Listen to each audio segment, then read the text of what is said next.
No, back up. Well, hello, everybody. Say hi, Amari. You just saw Amari. Yeah. Well, welcome to the Community Kitchen here for Good Day, Virginia. It's because we're live. Right. And Sunday is Juneteenth, everybody. It's an annual holiday that commemorates the emancipation of African Americans from slavery in the United States. Yeah, and as you can see, we're about to get some culture. Talk about cooking this morning. African American cuisines, some dishes, and a familiar face here in the Community Kitchen. Good morning, Chef T. Charmaine. Good day. How are Thank you. Okay, Thanks so for what are we having cooking? me.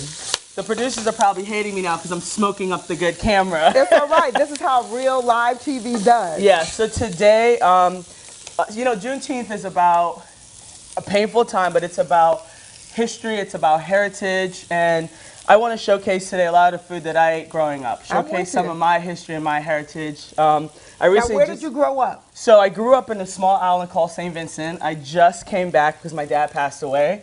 And I just, like lately I've been feeling like something's missing in my cooking.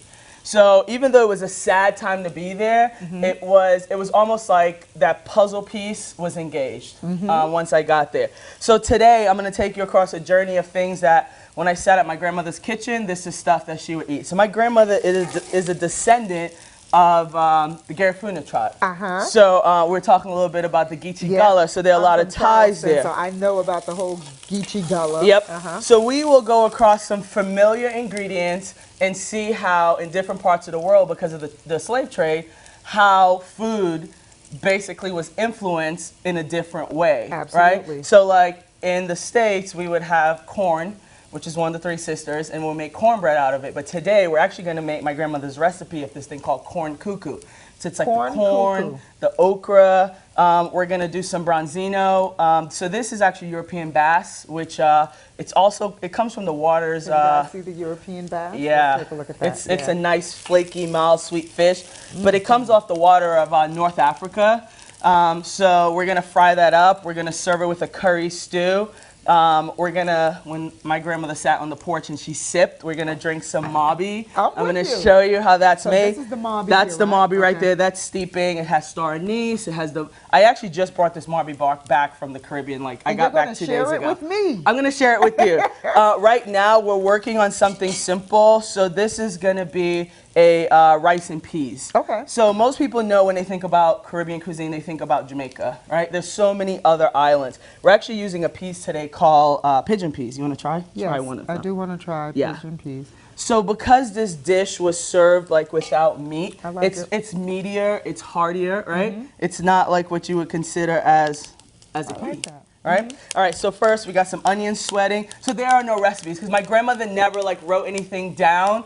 I just know from smell, from sight, from memory. And isn't it crazy how food evokes nostalgia? That's an African-American thing that you let me tell you. There's no measuring, there's no recipe. You just kind of pull things together. Because I'm going to tell you, during that time that we're talking about, during the trade, there was no way of recollecting. There was no pens and papers. Right. People were not given this information to be like, preserve your history, right? Right. We preserved our history in secret. Absolutely. So while they preserved their history in secret, I'm going to share it out loud for everyone. Don't write it down, though. Do not write it down. All right, so right now, it's just a continuation. So I'm just going to cook until we're basically out of time. So I've got some onion sweating, garlic. I've got some thyme here. And I'm just going to go ahead and add my rice. And you're adding the rice raw, so it's not cooked before. No.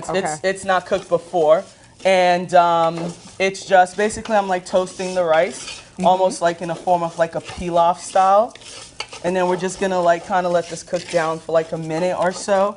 And then you can deglaze it with a little bit of chicken stock, veg stock. You know, back in the day, I would imagine my grandmother just used water. I'm imagining the same. We fortified it with coconut milk for the flavor. And then just like sweating out those onions, those garlic, like really that process.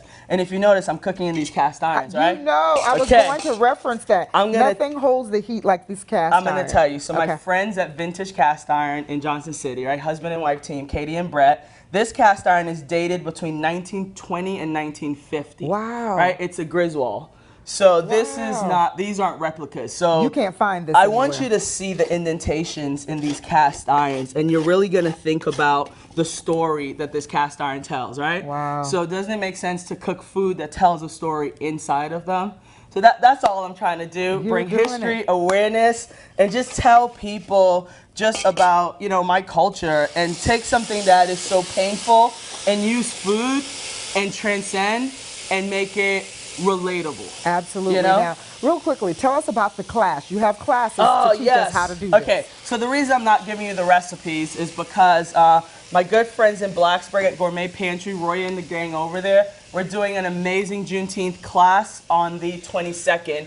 It actually sold out so quickly, we brought another class on the 23rd.